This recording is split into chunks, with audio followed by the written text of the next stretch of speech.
五仔大戰七仙魚又有最新消息，七仙魚入稟法院控告五仔誹謗之後，反而激發咗更加多嘅人喺網上面分享曾經俾七仙魚懷疑騙財嘅經歷，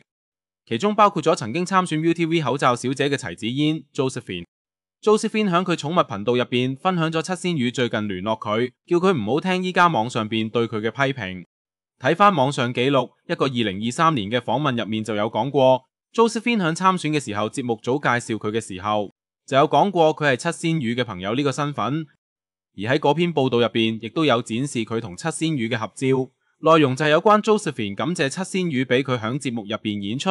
可以睇到佢同七仙魚係有一定嘅交情。響最新嘅短片入面睇得出 Josephine 應該好耐冇同七仙魚聯絡，而響短片入邊雖然冇直接講係咩原因冇再同七仙魚聯絡，但係佢有講過話佢哋冇俾錢之後七仙魚就冇再理佢。同時佢亦公開佢曾經花咗200萬俾七仙魚呢件事，佢聯絡咗五仔嘅同時亦都會準備相關嘅收據作為證據。呢條片嘅連結我就放響下面俾大家自行去點擊，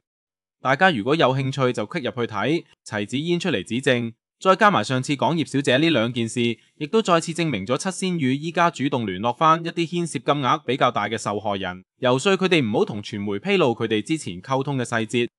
睇嚟七仙魚響呢一刻最想做嘅應該就係游說所有受害者唔好喺網上指證佢，唔好破壞佢嘅角色設定。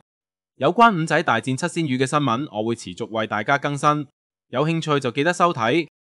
我哋係時事菠蘿雞，如果你中意我哋呢一條片，就幫手 like、comment 同 subscribe 啦。